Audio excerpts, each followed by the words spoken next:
The Denver Broncos had mountains of expectations in 2022, Yeah, and they won 5 games. yeah. Now, if you were to tell me that last offseason, my prediction for the Broncos missed the playoffs and win 8 or 9 games. It was 9, actually.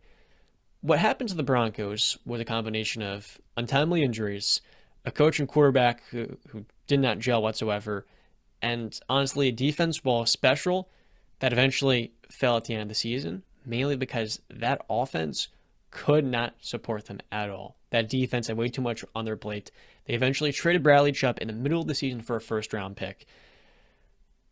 This offseason, they then used that first round pick from the Dolphins that was acquired for the Trey Lance move to acquire Sean Payton, right? We don't have to talk too much about the Nathaniel Hackett era. Not much was memorable. So now they move into this offseason, Brandon, a year two at Russell Wilson.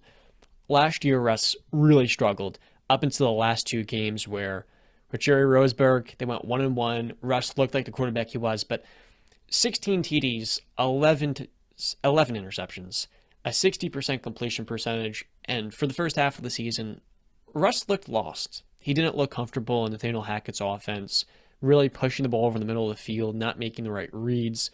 And of course, you lose 2 of your best weapons in Javonte Williams, plus Tim Patrick, your best tackle, and most importantly, you're in a brand new offense they don't fit in. It shouldn't be a surprise the Broncos played so poorly. With all that we've just laid out, Brandon, Denver this year does not have their first round pick or their second round pick following the Russell Wilson trade. They do not pick until the third round this year's draft. Where do the Broncos go from here this offseason to really upgrade this roster? What are some key areas, key position groups, and what is your expectation moving forward? Denver Broncos don't select until the 67th pick in the third round. They actually have back-to-back picks, 67 and 68. So obviously, I'm a huge Sean Payton fan. He's a Hall of Fame head coach in my eyes. Offensive genius. They've officially filled out the offensive staff. So Joe Lombardi, I know John loves him from the Chargers, offensive coordinator. I don't think he's not going to be calling plays. It's a Sean Payton system.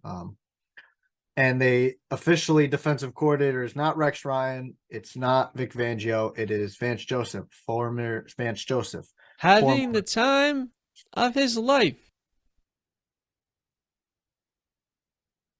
I don't know where that's from, John. That was an iconic clip in his debut as a Bronco in 2016. Ah, I don't remember that. I'm gonna be honest. Sergio Dip was an Um, ESPN broadcaster, and people made fun. I love that clip. I'm not making fun of Sergio. It was his biggest moment as the Broncos head coach okay, on yeah, Monday Night yeah. Football, having the time of his life. You can see him now on the screen. You remember that? No, I don't. I It's fine. don't You can actually. continue on. Not that important Oh, at all. Vance Joseph, defensive coordinator. Like John said, former head coach of the Denver Broncos, has spent the last 4 years in Arizona as the defensive coordinator. Not a lot to speak of over there because Arizona's defense has not been very good. Very lacking the talent, really.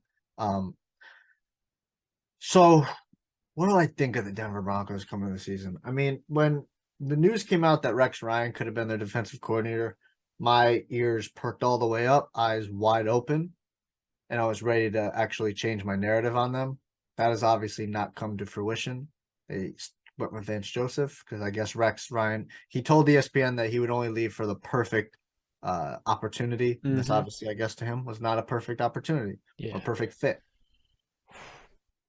So my expectations, my hypeness is kind of dwindled because Vance Joseph is not Rex Ryan. He's still good, To be but he's honest with not. you, though, Brandon, we had this discussion.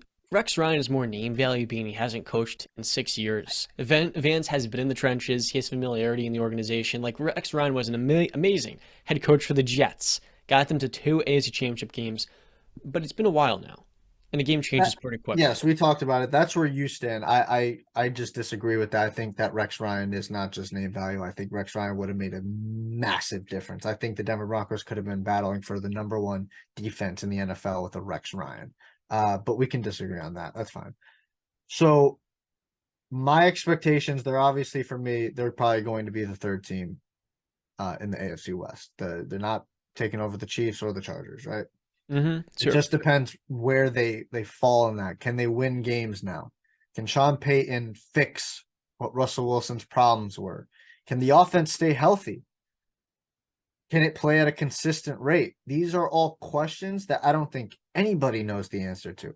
And I think we concerns. all, yeah, I think we all have faith Sean Payton can call up and scheme up great plays and open, receivers and whatnot.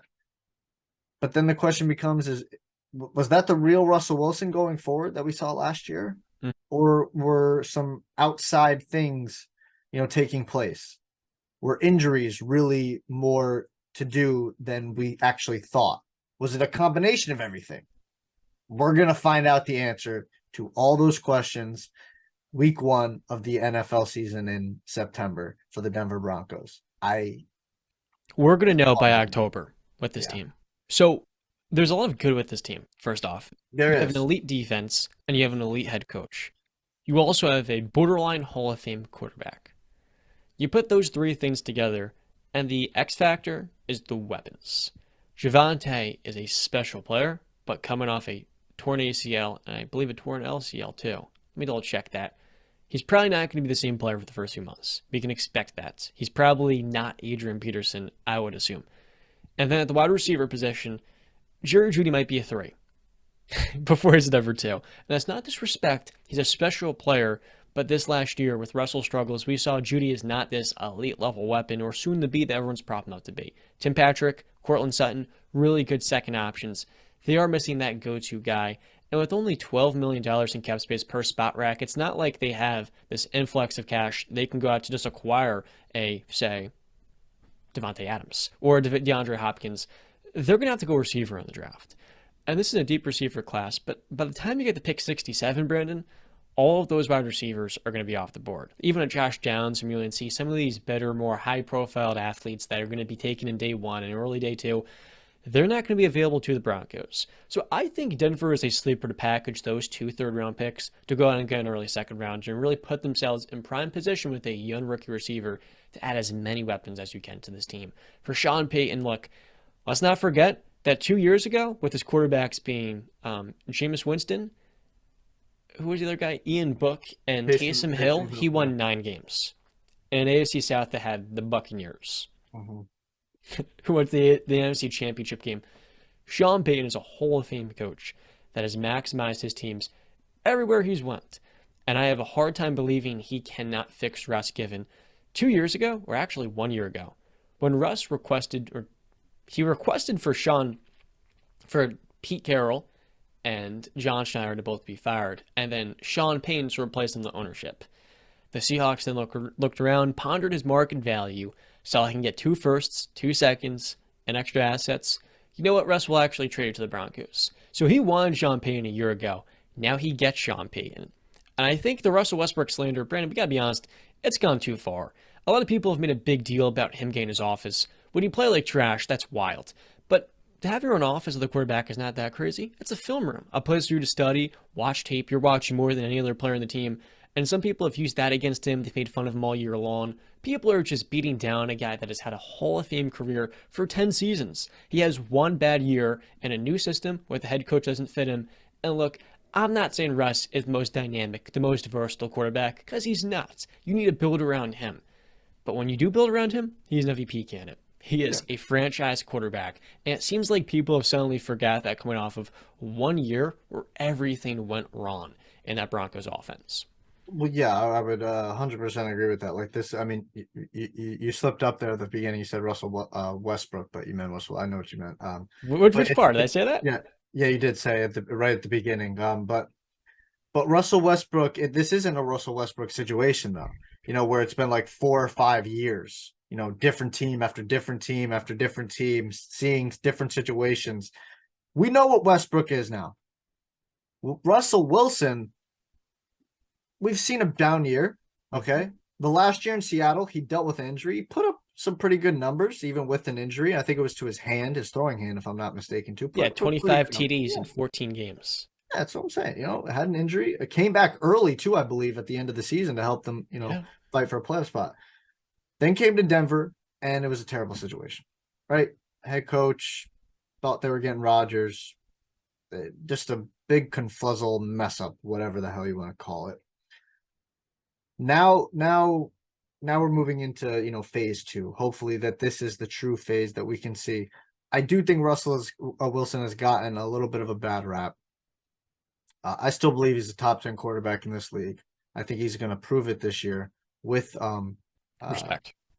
Sean Payton. Yeah. Listen, I had him as a top 5 quarterback coming into this season. He had a down year. I've reevaluated. I dropped him down because he had a down year, but I'm not going to put him next to Kirk Cousins or Daniel Jones or whatever. I'm not an idiot. Okay. He still has a better football IQ than all those guys, even though it looked like he forgot how He to play didn't sleep football right here. last year. But Don't sleep still, all more. yes. So I think Sean can do a good job. I just have to see it to believe it. I have to. I need to see if Sean Payton can bring back the Russell Wilson that we all know, that we saw for those 10 years in Seattle, where he was an MVP candidate. He was putting up elite numbers, especially towards the tail end. This guy was he was absolutely balling. I mean, some people forget how great Russell Wilson's deep ball was, one of the best, if not the best, in the game. The spiral, the air, it was just beautiful to watch it come out. Mm-hmm. So I'm rooting for Russell Wilson. I root for greatness, and let's do it. Let's go. And I made a Broncos slight mistake before. He's never finished top 4 for MVP, but he has twice, actually 3 times for Offensive Player of the Year. Yeah. So that's an important thing to note. Look, he's definitely not perfect. Let me repeat this. The way we talk about Russell Wilson today is a little bit weird to me because, look, I get he's a weird, eccentric character and he's hard to fit, right? Everything needs to be about him. He comes off a little bit as narcissistic, maybe, to some people, but the reality is he is one of the 10 best quarterbacks of the last decade, right? And he has shown in the playoffs to carry teams that had no business making the playoffs. There's the expectation because he's making all that money, but he's one hell of a player. And I'm not going to let this last year cloud my judgment. The Broncos, to me, next year will be a playoff team. I'm fully expecting them to get back to that level because Sean Payton is in the building. And quite frankly, that defense, Brennan, is only going to get better. Patrick Surtain has a case of being the best corner in the league already. Now, there are some questions on that defensive line. Draymond Jones, DJ was huge for them last year at defensive end. They need to bring him back. They can't lose him. They need to retain as many pieces from that defense. And keep in mind, when we talk about their weapons being hurt, Brandon, Justin Simmons, who has been elite level safety for years now, and really the best player in that defense up until Surtain became that last year, played in a grand total of 12 games. He missed over a month. And that was in the middle of the season when they're struggling and their defense was pretty good, but it could have been even better. So if you get Justin Simmons for a fully healthy season with the added development, you add in a couple of draft picks maybe to that defensive front, all of a sudden you have an elite top 3 defense for the entire year to go alongside an offense that will only go up from here.